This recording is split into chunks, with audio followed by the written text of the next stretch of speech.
Welcome to the Weekend Must Watch on Intercut, the weekly show going through all the movies, TV, and entertainment that people just can't cut away from.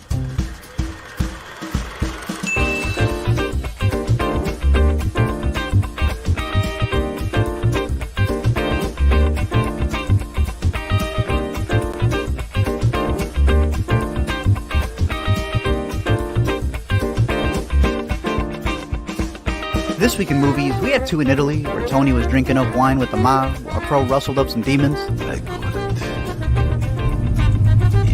it. Nick Cage starred as himself in Renfield, while Frank Ocean copyright claimed himself, as Suzume had a bunch of weeaboos wanting to be a chair. This ain't nomination right now! As always, I'm your co-host Arturo Zurita, and joining me as the East Coast key holder, it's Zachary Shevich.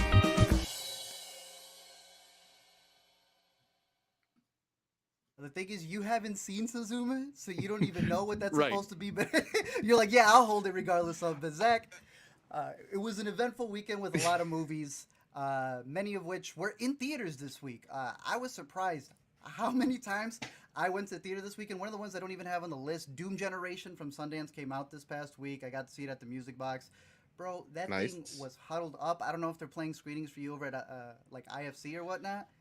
Yeah, I think somewhere in the city they've got the what do they call them, restoration screenings of them. Yeah, because it's the uncut version that premiered at Sundance, and I mean they had people. you out had for it right, movies that came out in IFC Center. 1995. Yeah, so we had the chance to catch a lot of movies. You were able to catch a lot of shows this time around, so we do have a jam-packed one Yeah. with movies, TV, all that good stuff. But overall, how was your weekend, dude? It was all right until I pinched a nerve in my back. I've watching been like movies too hard. incapacitated for most of the weekend, and that's I guess why I couldn't make it out to as many movies. But I spent some time laying flat on my back with the TV on, so I caught some stuff as well. But yeah, maybe a little bit more pain than I wanted this weekend. But I don't know. I'm here. I'm working through it. Right. We got to Perfect. battle through for a weekend must watch. Hey, we got it. We're always here delivering all of the new stuff in theaters, on demand, virtual, everything that's out for you to watch, ranking everything from good to bad and everything in between. So let's get into it. Since we do have a couple of movies, like I said, that have premiered in theaters. And honestly, I think I gave them all the same rating. It was a pretty decent theater day this weekend because you had a lot of Cool. movies that were kind of straddling the line of being mature yet goofy, yet we're trying to kind of say something. I think there was a good mix of substance between a lot of the stuff. The first one I want to begin with is a movie called Renfield. This is a film that's been advertised for a while because how can you not be excited for a film where he's practically playing himself?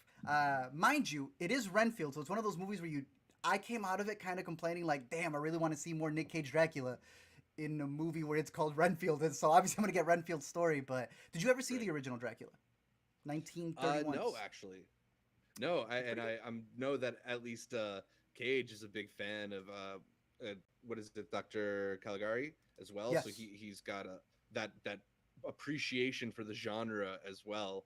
So I'm sure he was extremely excited to wear the fang-tipped He lived that. fake Yeah. teeth. Bro, they were releasing a bunch of like clickbait articles. He got so upset because they were telling him that he was method throughout the whole thing. He was still Dracula in between. He goes, "No, I was not. It's just the teeth." And there's clickbait. It's clickbait. It's clickbait. But I can't imagine being on that set and the man still dressed up in the amount of prosthetics that they put him in. To me, he's the standout. Mhm. The other half of the movie is Nicholas Hoult playing the assistant, as you know in the Dracula lore, who, serving his master, but then realizes he's going to the support group and realizes like, oh, he's kind of being owned. He's a subordinate, and he kind of wants to be his own individual. It's warm bodies, bro. Honestly, whenever Dracula's not on screen, it's warm bodies, light, which isn't a bad thing because I like warm bodies. But it really relies on Dracula being on screen. Even like the entire credits is just him doing poses as Dracula. So anytime that he appears, I would highly recommend the movie. For me, if you like Nick Cage doing his Nick Cage-isms, he brings it in here to a beautiful degree. To me, that's worth the junior price. If the trailers didn't sell you, then I can't say that the movie, you're going to sit down and the movie's going to be anything different. But I like the fact that they went hard R. If you're not laughing at some of the jokes in this movie, which I think it's pretty funny, you will have horror elements that make up for it, right? So Yeah, I heard it's extremely gory. in the funnest way possible. Dude, there are Right. shots where this man like rips arms apart and all of it's out in the trailers. Like they don't even care about that stuff. He rips two arms to beat people up with them. There's a Hmm. shot where someone breaks a bone and you see the inside of the bone cracking in real time. I kind of liked it. I was surprised by it. You know, I'm not going to give it anything Okay. more than a 3.5, but I wasn't expecting to have such a good time with it. This also comes from Chris McKay, who's done a couple of other pretty decent movies that have done well in streaming, like The Tomorrow War. He did direct the Lego Batman movie, so he kind of has that really fast-paced humor with it, especially because he has a good cast. Yeah. Alongside Let me the ask duo, you. Yeah, let me what's up? ask you a question though, because Chris McKay, interestingly, he also has a story by credit on the recent Dungeons and Dragons movie, and he was attached to direct it for a little while before our Interesting. boys came in and took over the directing slot. Do you feel like he ended up with the better or worse project with Renfield? Damn, bro. I'm gonna put it to you this way: they're both equal to me. I find them both Hmm. just as fun. However you feel about Dungeons and Dragons, I think that's how you'll feel about Dracula or Renfield. So I think that's a really good comparison. Similar style of humor. Yeah, and in terms of the horror and the Yeah. action as well, obviously this leans well beyond the R point. They are well into the Right. R-rated section of it. Like you got, like I was saying, Ben Schwartz is in this as Yeah. Teddy Lobo, a mob boss's son. All he does is cocaine the whole movie. Like that's all he is. He's the failure of a mob boss's son. Aquafina plays an officer in New Orleans who's like, I need to do justice in a New Orleans police department. So you have everybody kind of just firing on all cylinders. There's some good improv Mhm. in there. I, I'm happy that he did Renfield and he let the other boys do the Dungeons and Dragons one because I think they both did a good job separately.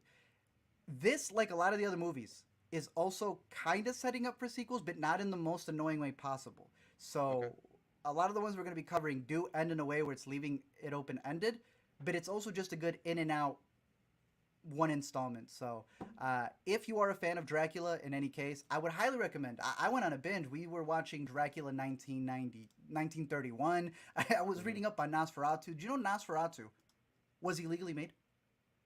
Oh, I didn't. Turns out they never got the copyright.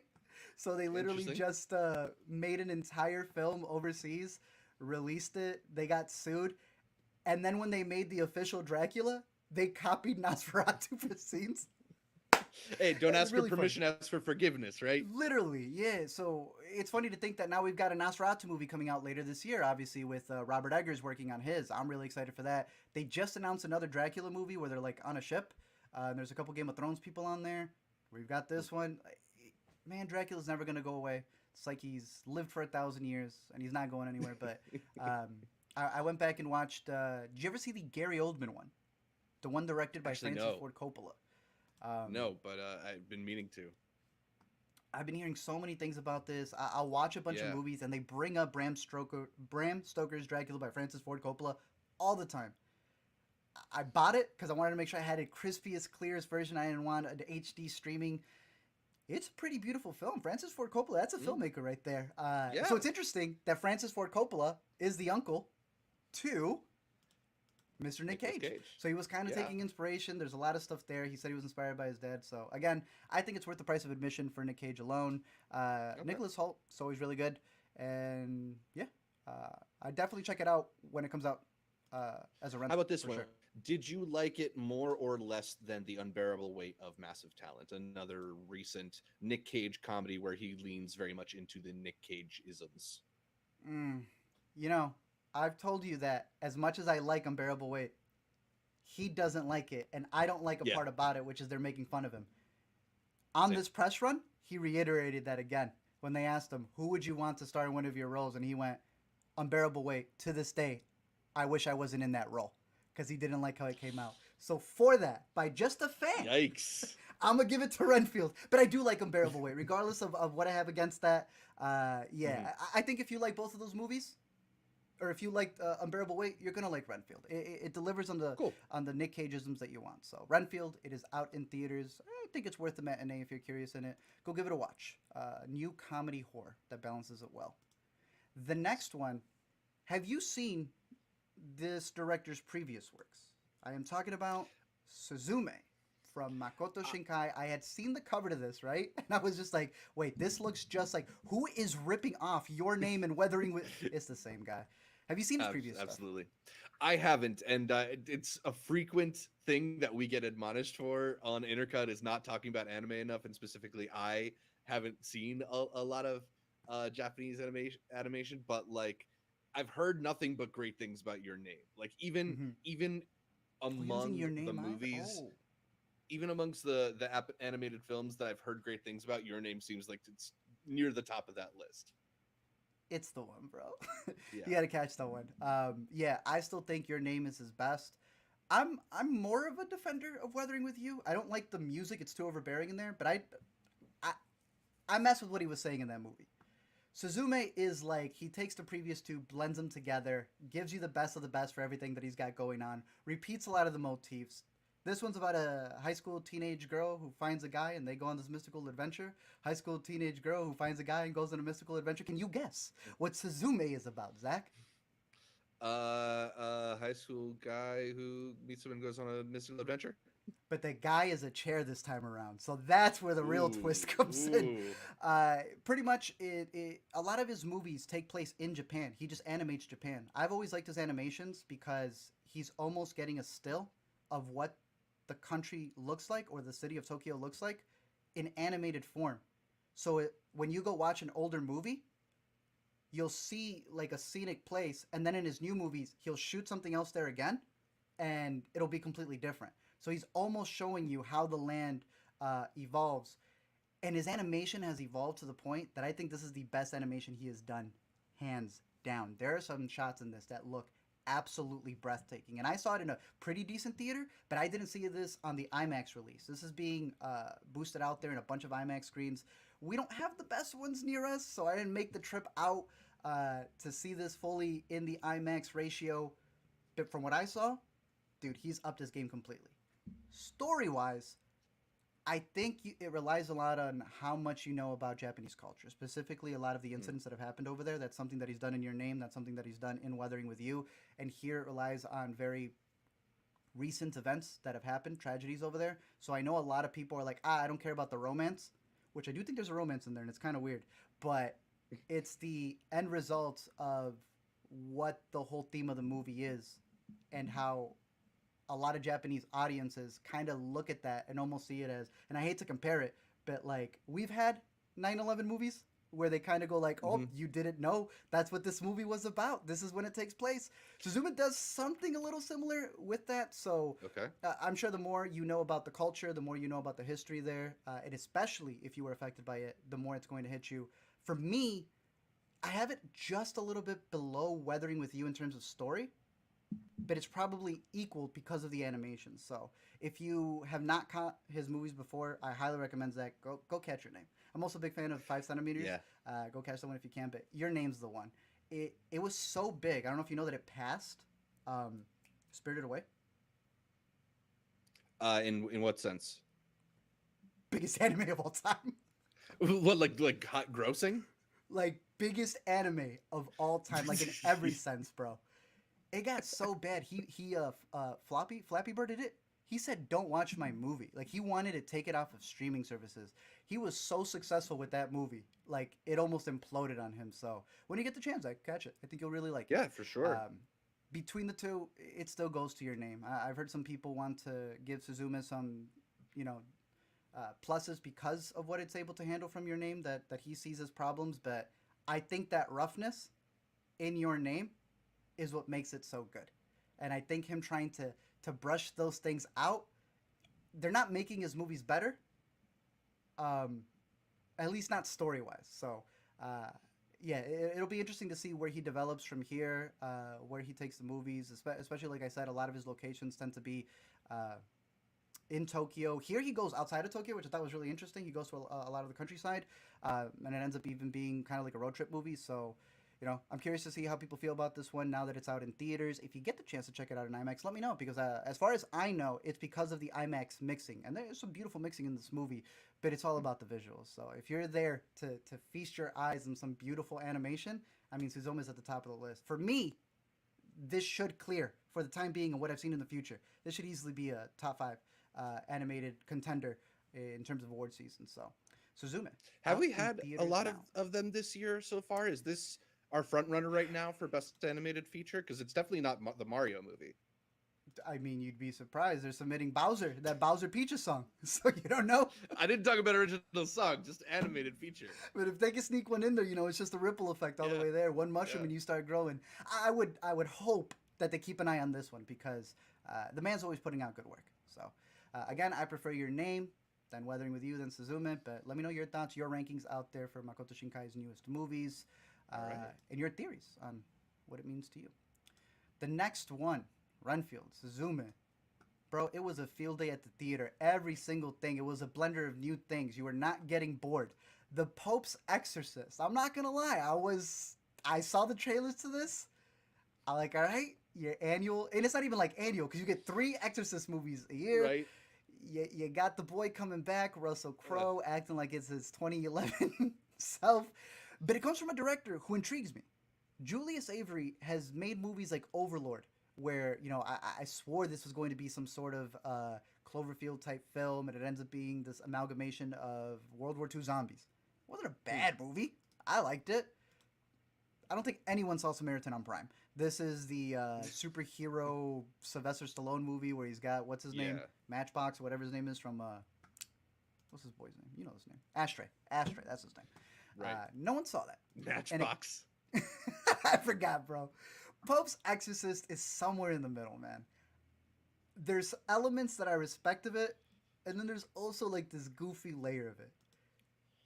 This is a Christian horror film through and through, bro. Sometimes you'll see these Exorcist movies, and it feels like an Avengers duke out, right? With like Satan, whatever demon it is. This one feels like the church commissioned it, and they try to rewrite a lot of stuff. The premise here is that you have Russell Crowe playing a real-life father, Gabriel Amorth, who was like the Pope's right-hand exorcist dude. On speed dial, he called this dude up, and anytime they need an exorcist to happen, they'd bring him in. Now the church is kind of restructuring, and they're like, I don't know, there's these different things going on. We may not need exorcists anymore. So because he's almost out of a job, he has to prove himself. There's also an element in this movie where they're trying to update rules in the Catholic Church by saying exorcisms are trying to stop demonic possessions. But is it a demonic possession, or are they just dealing with a mental health disorder? It's one of those where it's like, is evolution and the Bible, can they be together? Intertwined? It's a movie. Yeah, it likes to play with a lot of that. It likes to look back at histories of the church and be like, that wasn't a good period, but maybe the devil was doing it. It's goofy in that sense, but it's definitely a film where it's telling you if the devil is real, then what better way to prove that God is real? If you can prove one, then you prove the other.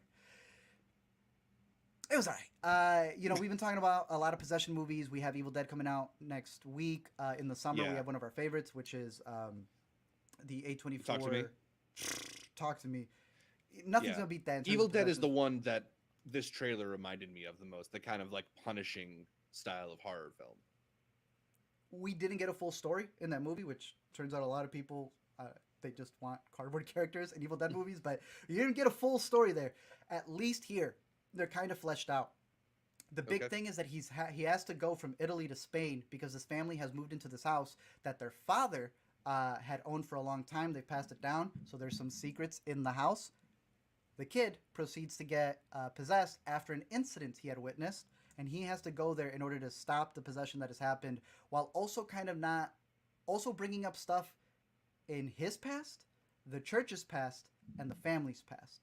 So again, a much better story than when it comes to Evil Dead, but the effects are nowhere near Evil Dead.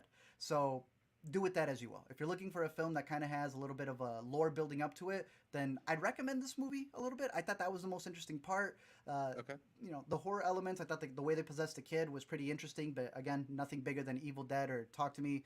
But I was surprised by it. They also give you a little teaser of all of the exorcisms that he's actually done. And they're like, all right. He has done 199. And, bro, I kid you not. They hit you with, if it's God's will, we may tell you some of the other ones. So I've never seen a movie give you a little after credit if it's the Lord's will. So I love that one. I've not seen that pitch yet. So I I kind of respect it. He's also really funny in it. I want to see if I can find a picture here. The main reason why he brought this up, I believe he's a Catholic himself, but there is. I'm gonna see if I can pull it up here. The Pope's exorcist drives a particular vehicle, and he That felt, Vespa? you know, he even has a very big thing on this. He does not consider it a Vespa. I Oh, consider to me it's a moped, bro. He considers it or what it is, a lambretta. I want to see if I could pull one up here. He says this is a way of transportation that priests get around.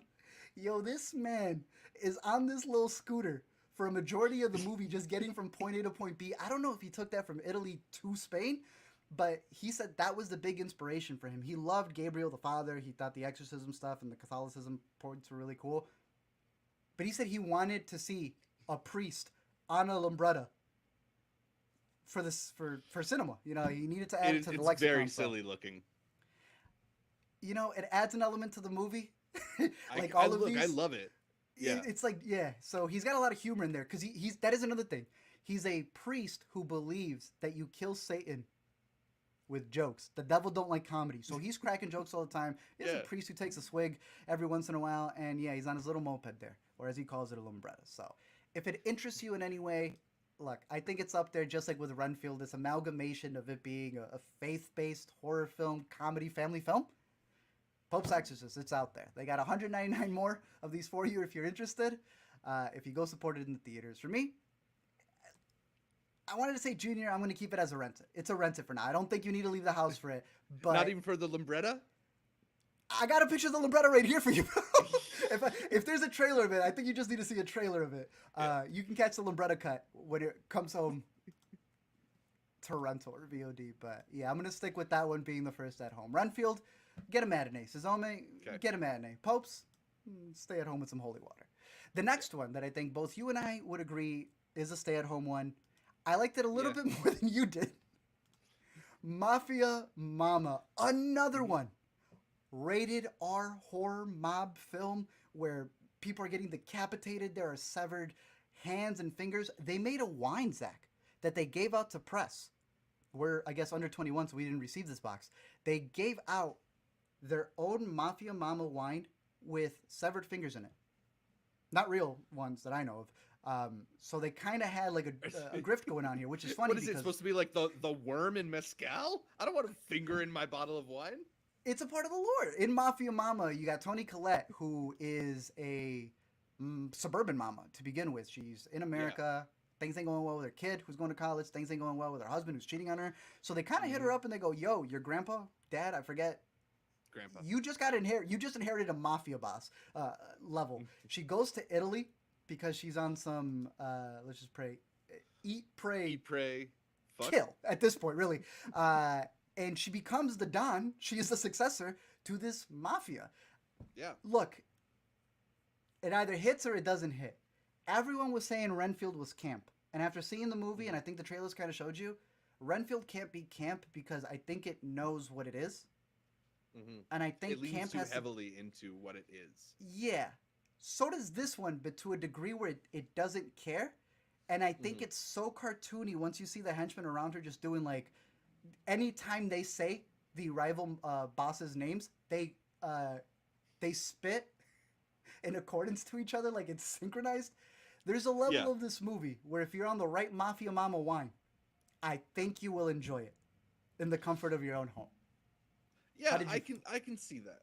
I can see that. But, you know, there also is sort of this, like, kind of just overriding cheesiness to it. Like, it's very wine mom humor. And, you know, maybe 100%. that makes sense given the character and the setting and everything like that. But it's not doing anything that's really going to surprise you. You mentioned when we brought up Mafia Mamma last week, previewing it, that it kind of has this vibe of, like, they want her to be like a character that people meme on, like she sort of can become this sort of representational figure. And I feel like there is a little bit of like that desperation to be like, oh, well, isn't she so quirky in how she's handling this? And it's like, you know, wine mom to girl boss or whatever it is. And I don't know. It just, a lot of the jokes miss is ultimately what it comes down to, right? Because it's a comedy and you can forgive a derivative plot and cardboard characters if it makes you laugh, and it just didn't make me laugh much. Like if you're the type of person who would laugh at them chanting "Eat, Pray, Fuck," like, it's cute, but it's just like, I don't know, it didn't work that well for me. Like, I agree with you though, like maybe there are just enough that, like, under the right circumstance you might have a good time with this movie. There's certainly like a certain type of crowd who might enjoy this movie better, but Mm-hmm. I feel like it's one that you can skip.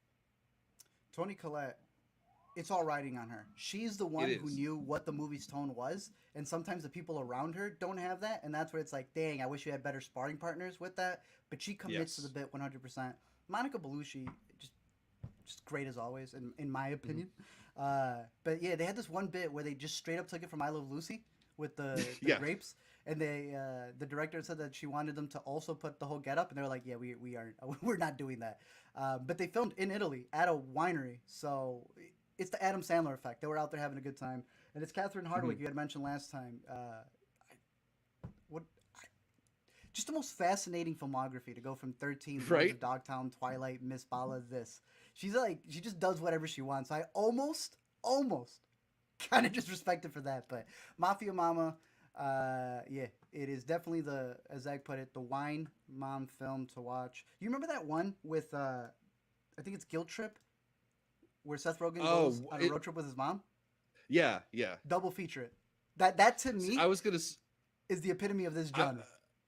I was gonna say double feature it with, what is it, Wine Tour, the one that was with Amy Poehler and a bunch of people on Netflix, Wine Country or something like that. Wine Country. I don't even remember this one. Damn, yeah, this looks like a twofer.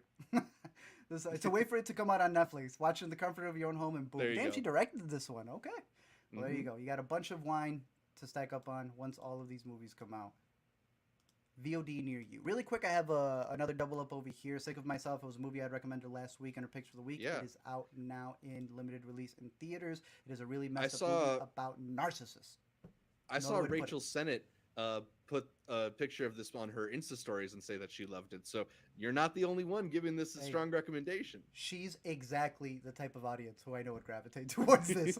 I'm curious your thoughts though, because it pushes the level. Like, we were talking about Worst Person in the World being a film where you go in there and you still sympathize regardless of everything that happens in that film. She's not really like the worst person in the world. Right. I worry people will watch this and be like, nah, I'm done. I'm done with these two. I don't want to hang out with them. But that's also what I respect. It goes all the way. They've been calling it an almost comedy. The director didn't like that. And then I saw him gradually start using it because he kind of liked how it felt. It felt really intriguing to get people to watch it. So this almost comedy, Sick of Myself, is in limited release. Cool. I recommend it. Some of you may want to catch this at home in case you just want to tune out if it takes it overboard. Moving on, though, we have... I want to talk about two documentaries before we get into a bunch of the premieres you were able to catch in terms of TV. But you got Personality Crisis, which I haven't been able to yet. I caught another doc, but tell me about this one that we missed at New York and is out on Showtime. Yeah, so I caught it back on when we were at New York.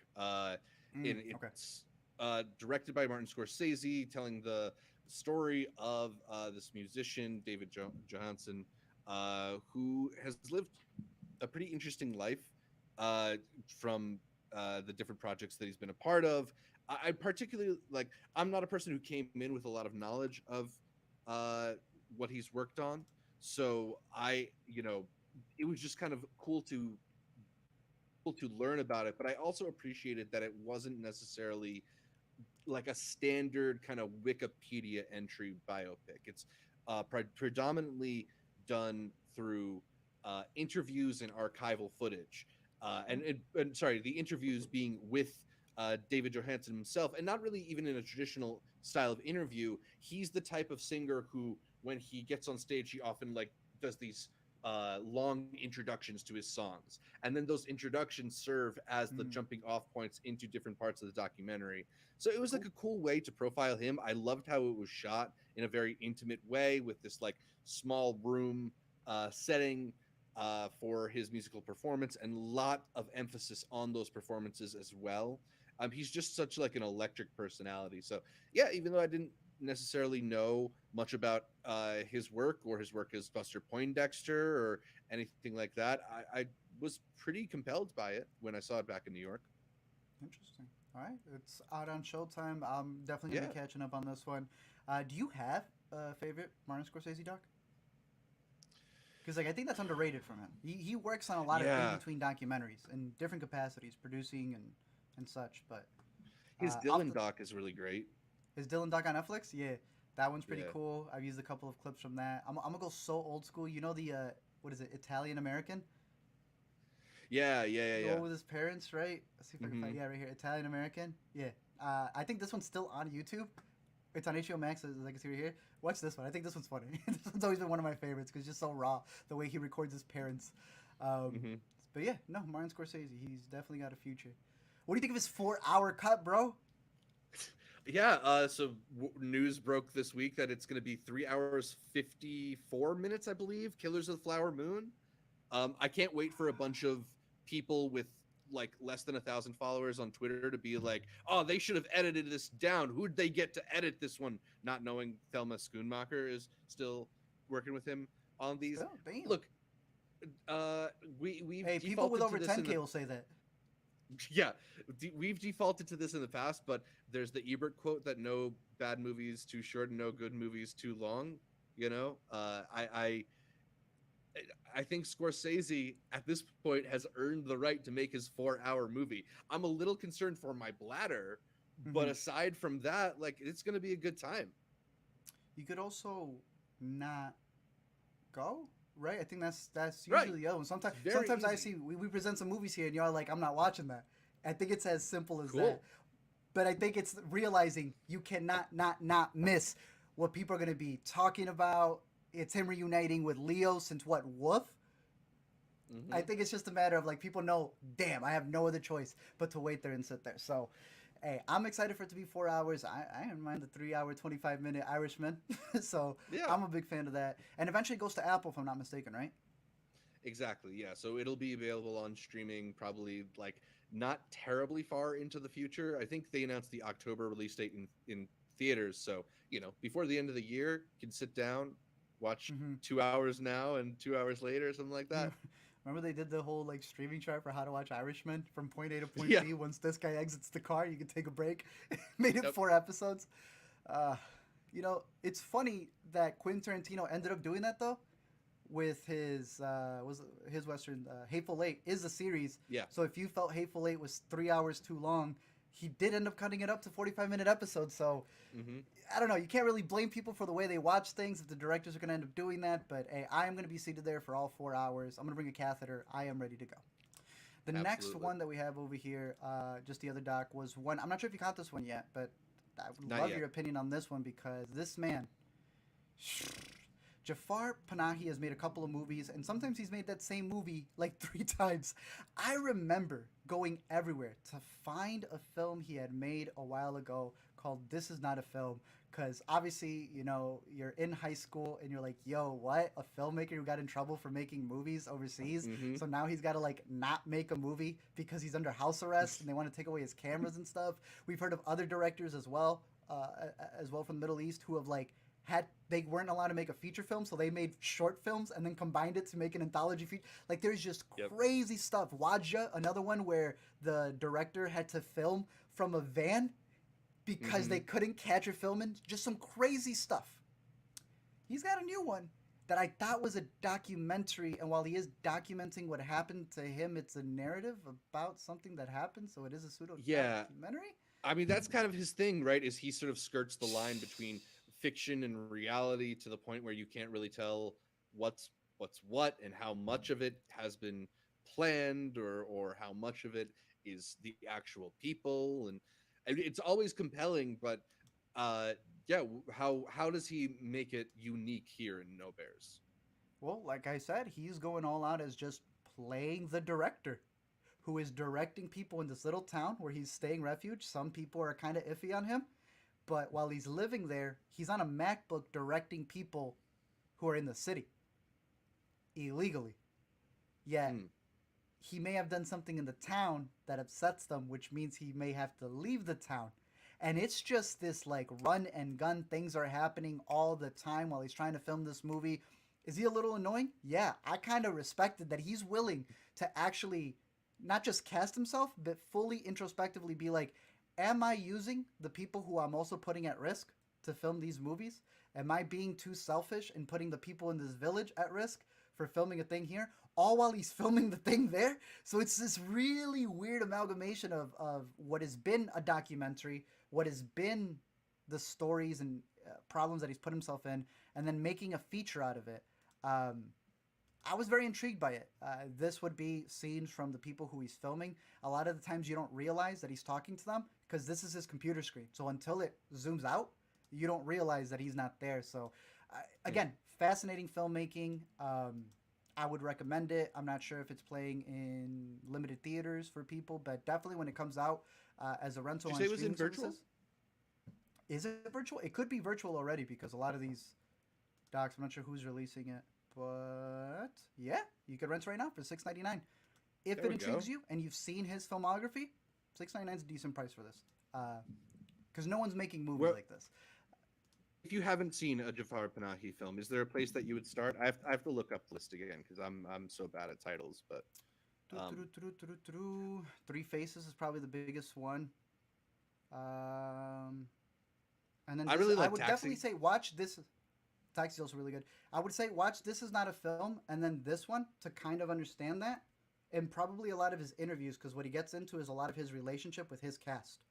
And I found Yeah. that stuff really fascinating. But yeah, really good stuff. I was able to catch this at Chicago and it's now available. So if you're curious, let me know your thoughts on this movie or any of the other ones in his filmography. But those are two docs. Zach, I did not get to see these two series, but you saw the pilot to Florida Man because Netflix can't leave a damn thing alone. no, they can't. And yeah, I only ended up catching the first episode of both of these shows. But Florida Man seems like it's been doing pretty well on the service for them, which is not necessarily a surprise considering that this is also the place where Tiger King once blossomed. And Netflix seems to increasingly try to market to these like sensationalistic kind of like memey ideas that are very broad and potentially broad appealing. But I don't know, man. I'm a little bit just tired of these properties that feel like they came up with the title first and then worked backwards. Like this is playing off of the idea of like the Florida Man headlines, something that Atlanta did much more succinctly and much more hilariously years ago. And they didn't market it as a bit. I hate that part of it. Exactly. And all things considered, like as silly and absurd as some things are, including a guy getting his dick bit by a shark in the pilot episode, like it's just not the kind of crazy madcap romp that would necessarily justify living up to the Florida Man meme. You know, like it's silly, it's pretty stupid, but it's not crazy, you know, and it just kind of feels very I don't know, doesn't feel that like textured or like they've thought that deeply about this. It's just a little like bland, and I don't know. I feel like if you can't grab me in an episode where you're already doing stuff like that, like then it's not really there, right? Yeah, I had no inkling for it, but then I saw the cast, bro, and I was like, you know, it's got a surprisingly Ramirez, decent cast. Yeah, they're not bad people. I'm a huge fan of Emery Cohen, especially. I think he's a great character actor ever since he was in stuff like Brooklyn and the other one, the Place Beyond the Pines. Place Beyond the Pines, right? Yeah. No, he's really good at what he does. He's the only reason I really kind of want to watch this, but at the same time, this feels like background watch to me. Yeah, definitely. I agree with you. Netflix needs to focus more on getting their live streams working. I don't know if you caught that yesterday. They did a second live. Bro. Yeah. The Love is Blind finale did not go the way they hoped it would, huh? Sheesh. Like, how? How are you going to raise your prices and then not invest in a live... Bro, we're live streaming right now. Come on.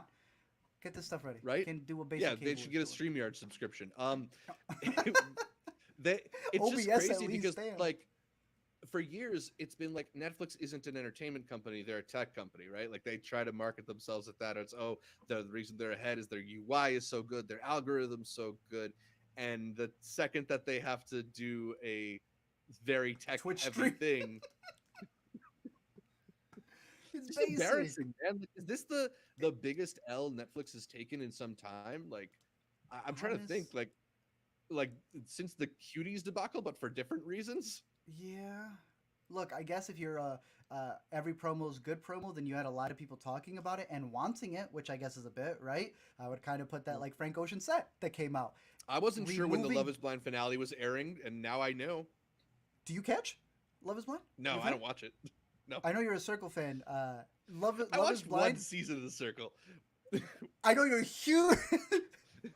uh, Love Is Blind is probably the one I've gravitated towards in terms of the Yeah. just mucky reality shows. Yeah, because the first season came out during the pandemic. I ate that up. It was like just Yeah. the cringiest stuff possible. I didn't watch 2. I caught 3. Haven't really watched 4, but I might only because people are saying that they take it to the next level. It's just, it gets to a point where it's really sad to see how Netflix execs are purposely picking certain people. I don't know. It feels like puppet mastering people's emotions, which is reality the TV. I shows- know. I know. All the reality shows that are sort of contingent on people falling in love feel too manipulative for me. Like, and yeah, I agree with you. Yes. That's just sort of like par for the course in reality TV. It's just like I just feel the producers making changes, and I can never really enjoy the experience that way. Exactly. I feel you 100%. But hey, well, it'll be up. Maybe edited just like Chris Rock's stream was Yeah. as well. After all of that, though, Apple had a new one because we are in the new era where it's not about movies anymore. The movie stars are going to TV, and there is a miniseries called The Last Thing He Told Me with Jennifer Garner. Mhm. You saw the pilot, right? Because I think there's Yes, just the 2 pilot is fun. episodes out. Yeah. How is it so far? At least the pilot didn't really grab me. You know, Jennifer Garner plays this woman whose husband kind of mysteriously disappears, and then she has to kind of track down different leads of information from just sort of like scraps of hints and going through his colleagues and stuff like that. Okay. And like it's just sort of like at least through the first hour, kind of feels like it's got one tone and it's riding it. Jennifer Garner just sort of being in this somewhat bewildered state, and I enjoy Jennifer Garner as an actress, but I find that this is sort of the least interesting mode for her to play. Is kind of like vacant and wondery and not knowing. Like I like her with a little more attitude. I like her with a little bit more edge.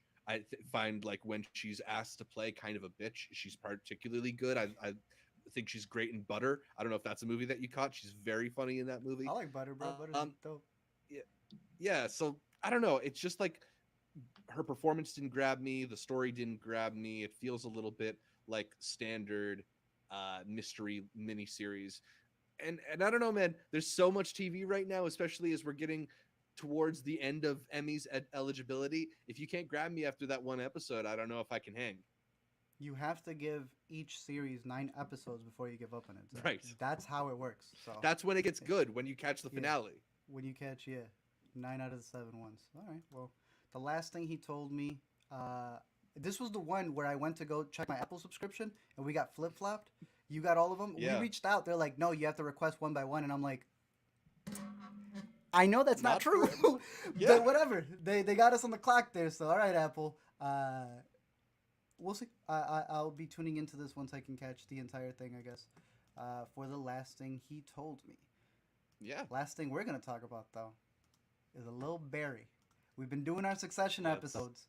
Do it. I'm surprised you didn't want to do some Barry spoiler ones. Or maybe we'll have to do an entire wrap-up by the end of it because there's too much happening. Zach, right off the bat. Yeah. I thought they did him dirty at the finale of the last season without getting into any spoilers. But HBO's twofering him. They're making him release 2 a week, Zach? I think is it's it just just the first this 2? week. I think it's just the first 2. Did seasons 1, 2, or 3 do that? I don't know. I don't like that. That's disrespectful. Yeah, I mean, look, it's a kind of like quieter kill them. start He needs to to show up to the Max offices. I mean, I'm down to protest in favor of Bill Hader whenever you Let's are. go. I'm not. I don't know if you want to make it out here and we can go to Warner in New York, or if we got to go out to LA. But Wherever we got to go, the Look, WME office. I mean, I think the main thing to focus on here is that like Bill Hader is really, really just elevated into an incredible filmmaker. He is writing, starring, directing, producing. He's the man really behind it all here in Barry. And that I thought that third season ended in a really, really incredible fashion. Maybe you have some qualms with it, but like it went from this very kind of chaotic and emotionally climactic moment to what's a lot quieter and more restrained here at the beginning of season 4, which is to be expected. We have to reset the pieces. Barry's now in prison, stuff like that. But there's just so much texture to the way that Bill Hader directs these scenes, and giving you these little moments of like flashbacks to him and Fuchs when he was young, or like little moments where Bill Hader is doing some acting that I didn't even realize he was capable of. Like the way that he threatens that one guard is the scariest he's ever been on screen. And then later he has a scene opposite Sarah Goldberg and looks more pathetic than we've ever seen him. I really just think he's doing some incredible work and setting up a very, very dark finale, because it does not feel like this is headed in a fun direction. I'm glad NoHo Hank is still around to give us some laughs. Yeah. What do you think of the circle shot on episode 2? Look, I think NoHo Hank has just like the fact that him and his partner have become this whole like Cristobal. they've just been trying to have like a relationship amidst of all the violence and decapitation and the news that's been going everywhere. To me, dude, since last season, Sarah Goldberg has been an absolute freaking standout. Revelation. There is an element to episode 1, maybe it's in 2, where she goes back home. Yes, that's episode 1. And yet returns to the person with all these allegations instead of being back home. Yeah, the fact that you're mentioning how you get some behind the scenes for Stephen Root and those flashbacks, you don't even need flashbacks. You just see current scenes now for her and you realize that's why you're where you're at. Yeah. Nah, dude, they've been giving her some really good stuff. They snubbed her last year. They better not snub her again this year. And just a whole new cast they've got going on, because it almost feels like new characters. I do agree. NoHo Hank is in a completely, like, he's still NoHo, but he's in a relationship now. That's his storyline. They're in Santa Fe. Yeah, Henry Winkler's completely like on the defense now, especially opposite Robert. Yeah, I think they've got a good dynamic going on there. Yeah, I agree with you. I don't think it's going to end as happy as people have been thinking that this is. The comedy has been lost a long time ago to the degree that we normally know comedies as. Yeah. So it's funny because like it used to be a lot more comedy forward, and now it's like goofy, it's so like dark and depressed and just conflicted, and then they have these comedic scenes that come in and surprise you. Like, you know, you'll be in this very contemplative mood, and then Cousineau does his one-man show talking about how he and Barry met. Like, I love that they are able to still kind of get into these kind of absurd comedic bubbles. Stephen Root's whole speech about nicknames and stuff like that. But yeah, like certainly the focus of the show has gotten a lot more serious. I'm excited for it. It's going to be a very interesting rest of April and May, because you got HBO jam-packed with everything. You could say they've got it full to the max, Zach. It's called Max now. It's so dumb, man. You know what? Before we head out, since that was the final thing, and we give a shout-out to the patrons, we got to give a shout-out, and by shout-out I mean yell at, this HBO Max news. Let me pull up the stuff that I had right here.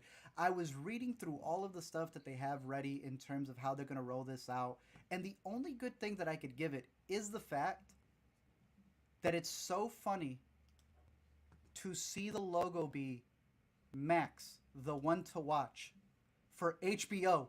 Then what did you change?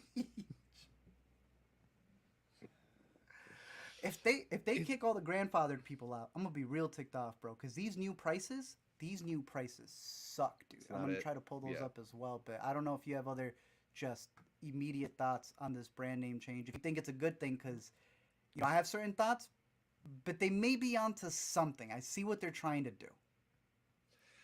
I get it, but I just don't like the corporate reasoning seems to be that like it's so that people who don't necessarily associate with the HBO brand will also feel welcomed on the service or like they look to stuff for the service. I just don't know who Yeah. these people are who are like, "Oh, I don't want to watch anything HBO related."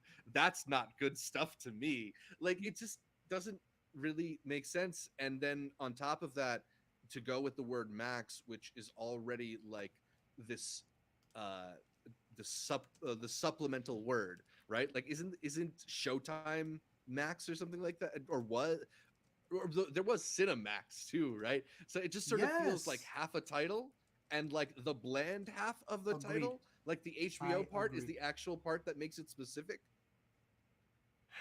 Bro, so I have the prices pulled up here, and I think, along with what you're saying, they feel that us who like HBO and are upset, like, why are you dropping the name? It Mm-hmm. is irrelevant because we'll still be there. I'm gonna pull this up right here and then go back to the prices. I read this a while back when they made this switch to HBO Max, which the whole idea was like, hey, not just HBO, but let's give all the poop content, right? Let's be the YouTube, Tubi, Netflix, reality shows, and everything. In doing that, they feel that HBO is the reason people haven't signed up. And you can look at the stats right here because I remember seeing this, and it hasn't changed. Back when they were on AT&T, they talked about the fact that most people who were still on cable weren't switching to HBO Max. Does that make sense? Yeah. They have HBO Max, HBO Go, HBO Now, and then HBO through your cable subscription. So they've never been able to add everything up into one. This feels like they're like, can we just scooch and get everybody Yeah. into one little thing here? Look, I've talked to the older generation. They seem to like it. They think it looks cleaner. So if the older generation is who they're going for, because the younger generation is already going to be there, Right. then I guess more power to you. But these prices suck, dude. I don't know what you're Yeah. paying right now, really. I'm paying $9.99 because I was grandfathered in because the first thing I did when I got my job at McDonald's was I got HBO. I had HBO Go. They booted me to HBO I Now, think I'm still and included with my cable package. I better still be because I remember one Yeah. Lollapalooza, man. I'm trying to watch a concert and someone hacks into my account. I did my research. HBO was so scummy. I hope they're not watching right now because then Max, they're going to boot me out. They did this bit. I went through enough Reddit stuff where they were trying to boot you off of the Apple subscriptions and move you to be straight credit card. Because if Right. you're subscribed through Apple for HBO, Apple takes a cut. So they pretended like everyone was, this is reportedly, allegedly, supposedly. They pretended like everyone got hacked, so you reset your payment. So they can get 100% and have no middleman. That's why they were off of the Apple Store and a bunch of LG TVs. There was a fight with Roku because Roku wanted to take a percentage. There's all this behind the scenes that leads to these new prices. Max Ad Lite What does that is even mean? $9.99. You tell me, bro. Max Ad Free, and then Max Ultimate Ad Free is a whopping $19.99. Yikes. Do they even release enough to justify these prices? So what? $200 a year? You're paying $40 to watch House of the Dragon, $30 to watch Succession, $20 to watch Barry, another Hey, 10 hey, to hey, watch the hey. new season of Curb. And Guy Fieri. Yeah, I like how they had you said, gotta throw $5 to Guy Fieri. yeah, that you get all the HBO stuff. If you remember, they pulled some stuff from HBO, so I guess this is them giving it back. They then are also kind of sprinkling some Discovery stuff in there, but not all the Discovery stuff because they still want you to go beyond Discovery. Yeah. I don't even know. To me, HBO made this show called Succession, and they do this really good job at writing the kids as not knowing what they're doing, and it makes them look foolish. HBO, you kind of look like the characters you're writing. You're not concise, and you keep making rash decisions, and it shows inconsistency. So, in my opinion, it just looks bad. But I don't know. They'll probably change the name a dozen more times before this. But for right now, introducing Max. They still got the good stuff. Barry and Succession. We'll be talking Yeah. about that. But before we Yeah, get it's to a our shame, picks, right? Because it is. It's a they've shame. got the best content.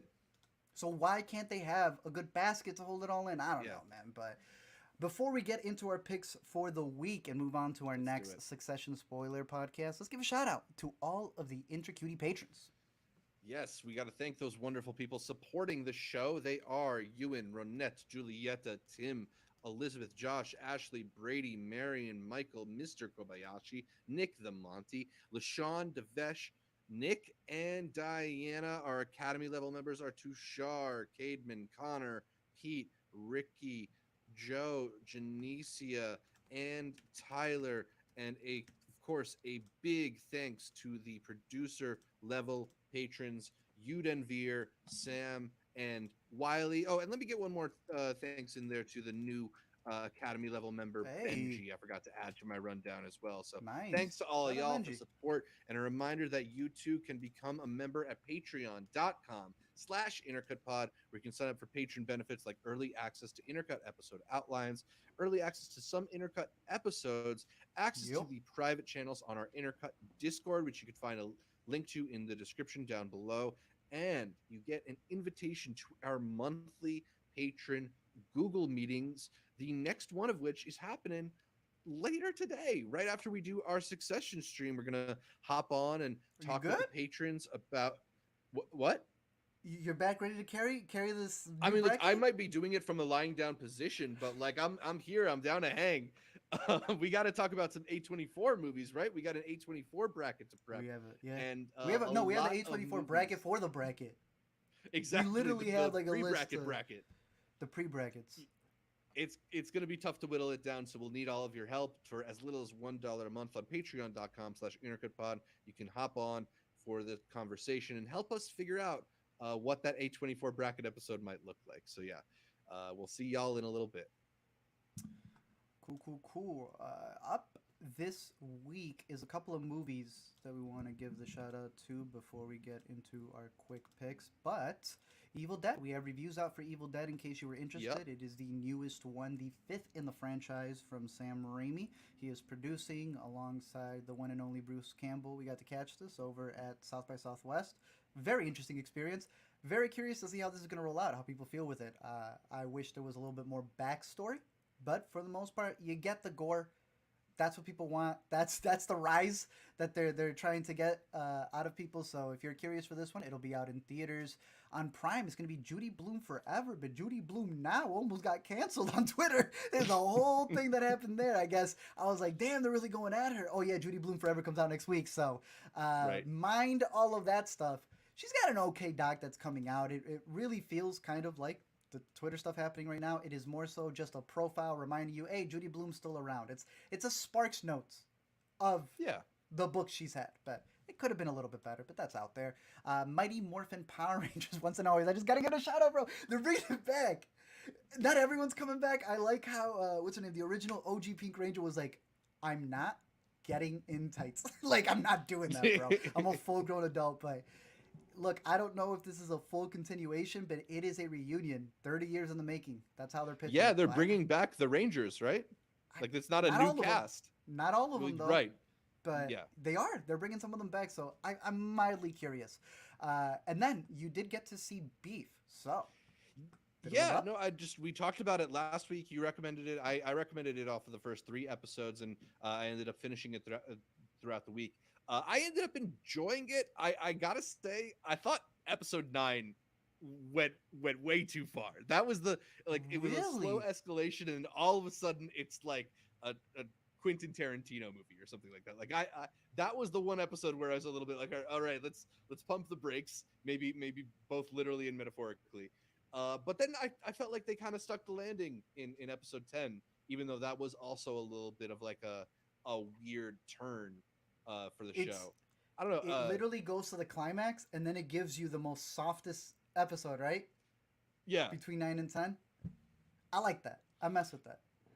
yeah. I don't know. I mean, I'm sure it worked for some people, but that was like a little bit too crazy for me, at least. But I'd still give it the recommendation. I thought Wong and Yun are both really incredible. Particularly Ali Wong is just like hard to take your eyes off of in the show. Really? Dang. I'm rooting for Steven, bro. I need to see some nominations going Steven's way for TV easily. But yeah, those are some of the stuff that's coming out next week. Let's get into our 10 picks for the week. Your 5, Zach.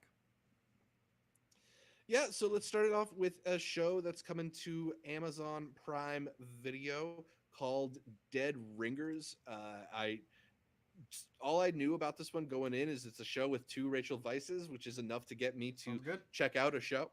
And she stars as a pair of twins who are also fertility doctors. They are on a mission to change the way that women give birth.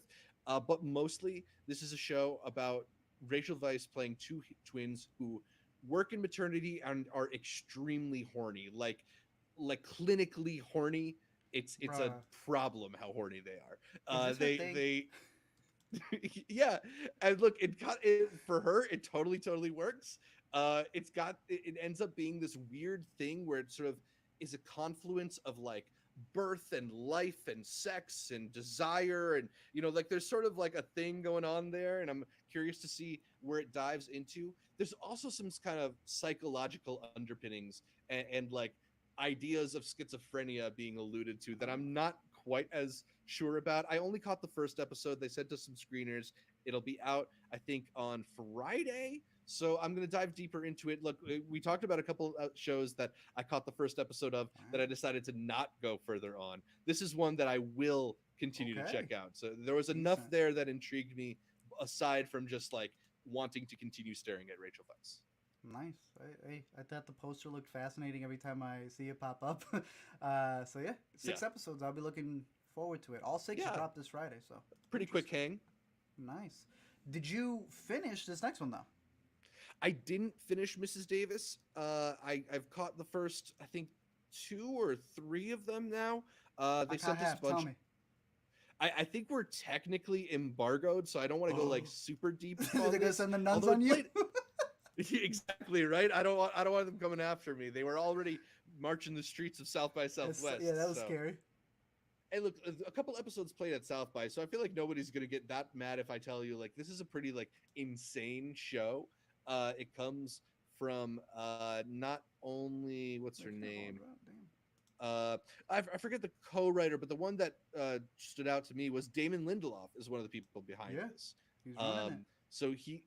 So he's got this sort of like he's somebody who has like a big vision for like being able to build a whole world, and there is like a very big world that you're entering into here on Mrs. Davis, a show about Betty Gilpin playing a nun who goes to war with like an algorithm that they call Mrs. Davis.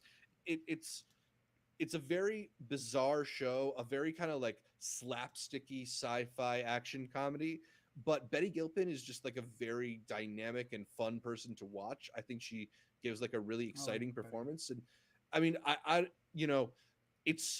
there's so much to chew. I don't know if they necessarily like set it up in the most penetrable, easy to dive into way, but I'm intrigued by it. So I'm going to stick with this one as well. Nice. Interesting. Any of those writers? Because I too saw Damon Lindelof and I'm like, all right, he's got to be cooking something. I think Tara Hernandez is the person who created it with him. Oh, Big Bang Theory. Yeah. Couple episodes of Big Bang Theory. Right? I can see that right there. All right. This one's on Peacock, right? Yes, this one is Peacock. All right, going to be available on 4/20.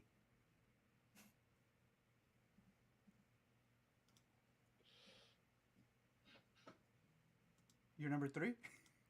Oh, sorry, I didn't hear that. Let's talk about wildlife then.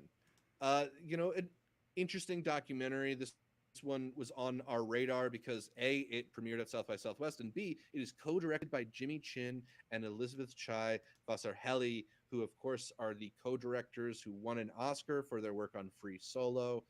They also made a documentary called The Rescue that I thought was very good. They're good documentarians. I'm always going to be curious about what they put out. And wildlife sticks to a lot of the ideas that they tend to explore in terms of people against nature or working with nature or trying to celebrate nature. They really have like an earth first kind of kind of motivation with their Mhm. documentaries.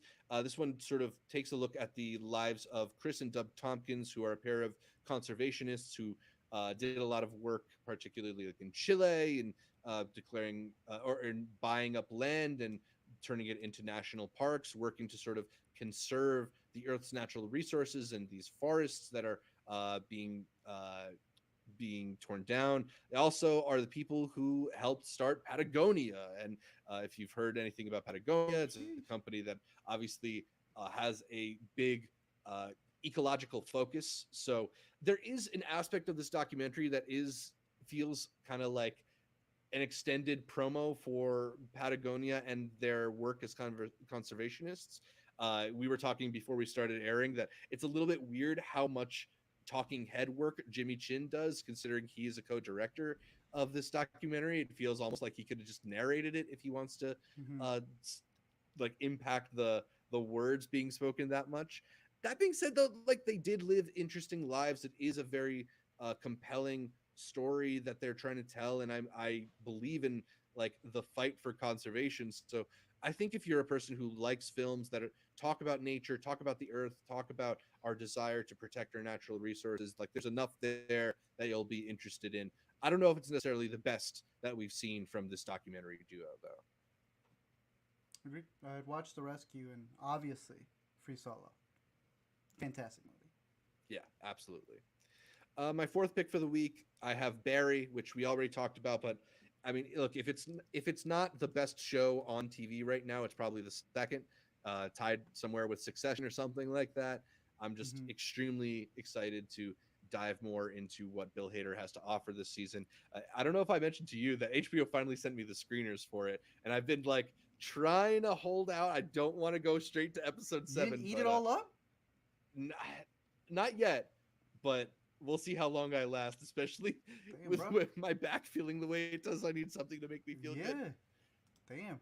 I'm actually kind of surprised. I thought you would have consumed that to the Yeah, max. You did exactly make it right. out to one movie though, and I want to know as Did. little as possible because I feel Yes, like you're mixed on it, but you got it as a pick. Because how could you not? I do. Tell me I as exactly. How could cryptically. I not? There's a new Ari Aster film in theaters, so we have to see it. We have Uh to huh. talk about it. We Bo have to know. is afraid. I caught this one in IMAX, in stunning IMAX, and it is pretty crazy to see an Ari Aster vision projected so large and epic in front of you, particularly considering that this is pretty epic of a movie. It stands at 2 hours and 59 minutes, and I don't want to say like it's slow, but you definitely feel that runtime because Ari Aster is a filmmaker who knows how to punish his audiences, and he does it in a way that I find a lot more Damn. compelling than the people behind Evil Dead Rise and films like that, because he is really working off of like the things that actually make us anxious. I found, this is a film that really does an interesting job of sort of packaging different forms of anxiety and assaulting the main character with them. Joaquin Phoenix is pretty hysterical here. It's a he's a great actor, but yet this is yet another like side to the type of acting he does that I don't think I've seen before. Like he is so pathetic and lost in this movie. I loved his performance in it. You know, I think there are elements of the film that are sort of hard to wrap your head around. Because Ari Aster is not exactly a filmmaker who I think makes the most like I don't know, mainstream explainable movies. I do feel like I get the overarching ideas here. I want to dive back into it. I'll probably see it again before we end up talking in more detail about it. But it is like a pretty like incredible odyssey of anxiety. Not the most comfortable to sit with, and I'm sure it's good. It's I've never seen. I think this is the last time I saw a movie that so aggressively went for like an F cinema score rating was Mother. So maybe Mm-hmm. that puts you in the right headspace before going into this one. That said, Damn. like you have to see it. Like the filmmaking is ridiculous. There's some sequences that are some of the most like breathtaking that Ari Aster's ever put together. I'm in awe of certain moments of this film and still scratching my head at others. I don't know. I kind of feel like it's my least favorite of Ari Aster's work, but I kind of feel like I feel that way every time I see an Ari Aster movie, is that I need to sit with it, and then my motivation to watch it again makes it grow in my estimation. Yeah, that was me with Hereditary and Midsommar. I thought, Midsommar, I don't know if it's Hereditary, and in due time, I was nah, it's up there. So I'm curious. This is also his last film, right? Because his career is done after this, I think, is what they said. Oh yeah, it's a career trade, ender, right? There Yeah. you go. I am excited for it. There is special screenings tomorrow. If you are not on the coast, New York or LA, they are doing some special screenings in IMAX on Tuesday. I've seen them mainly in Regals. So if you do have the chance to do that, that's a heads up right there. I got one more thing to maybe make you excited for this. What's up? This does have that Babylon-esque feeling of, I'm gonna put everything I got into this one. I like that. Yeah. I'm here for that. You saw the short, the one that A24 keeps trying to like get rid of. Any connection?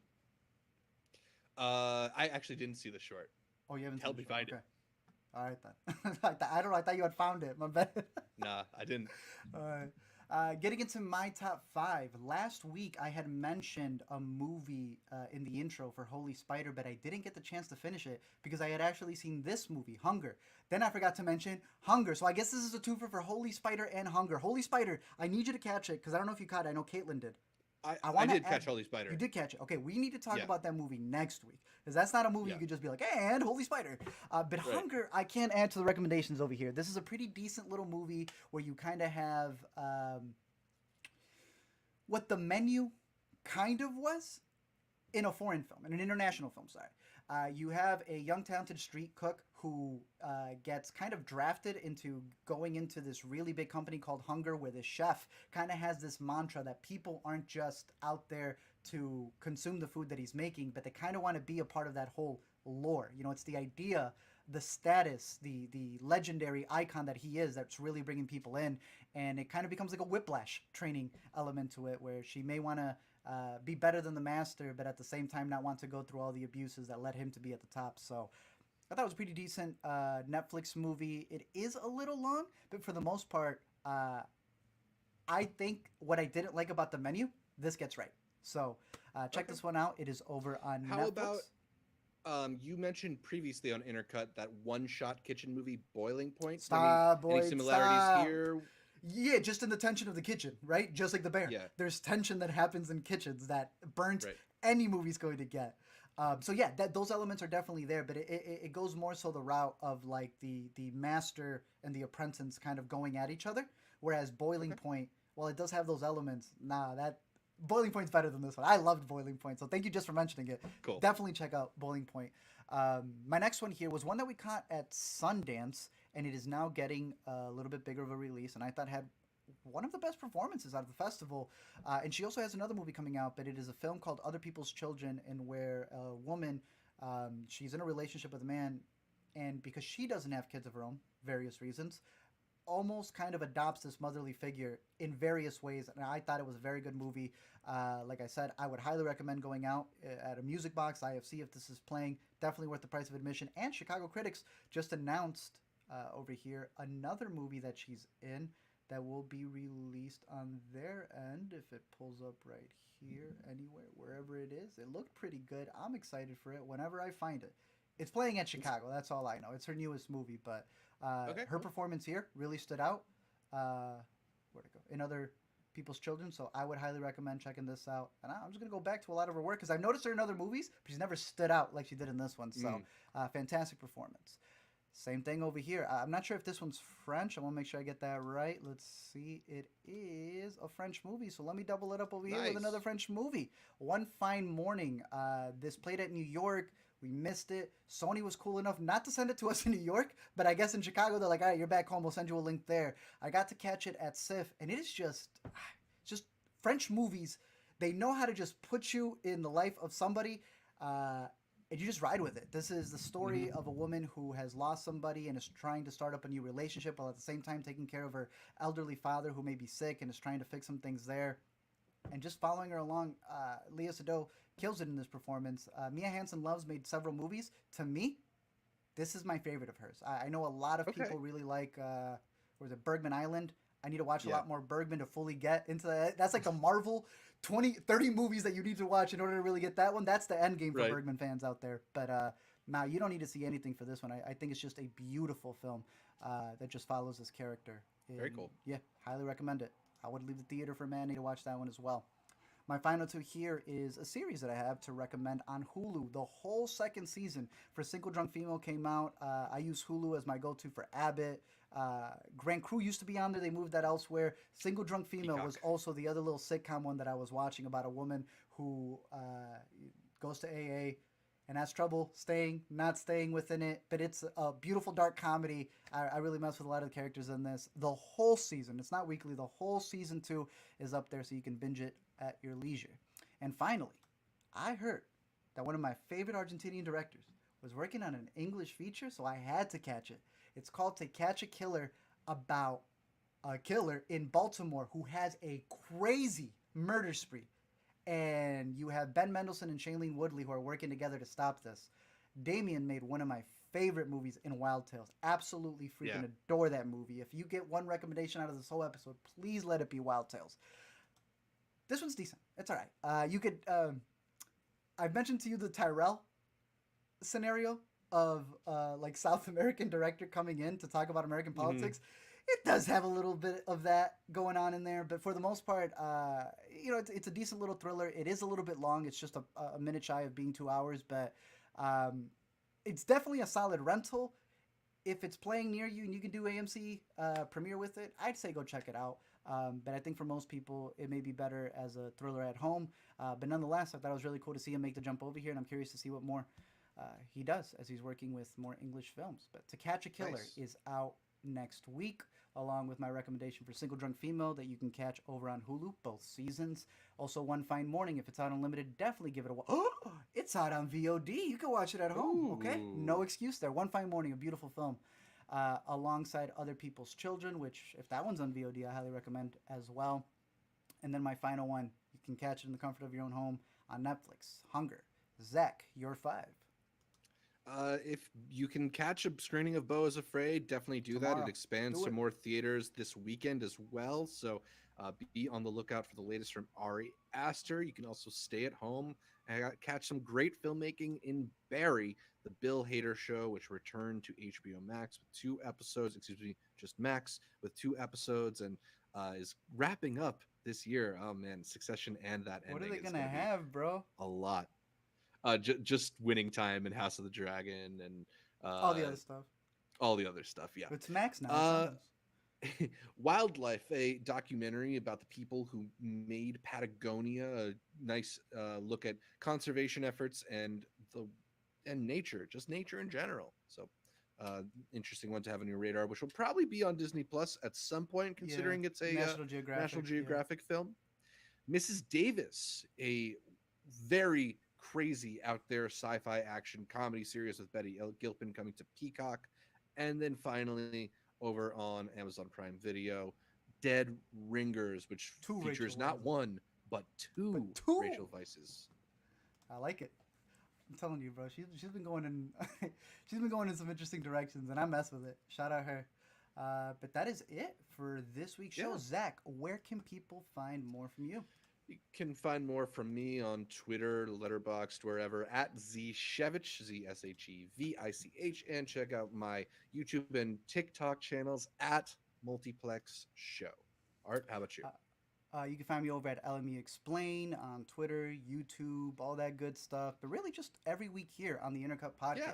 A reminder that you can listen to every episode of the Intercut Podcast on iTunes, Anchor, Spotify, your favorite podcatcher. You can catch the live video here. A big shout out to everyone who was in the chat. We appreciate y'all for being there. Like we said, Yeah. we're about to do a Succession spoiler one. So if you haven't Stay seen tuned. it, man, it was better than last week. That's all I'm going to say right now. That's my type of Succession episode.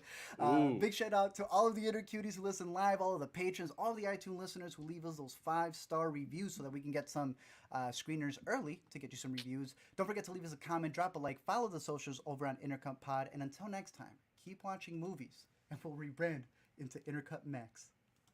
See ya.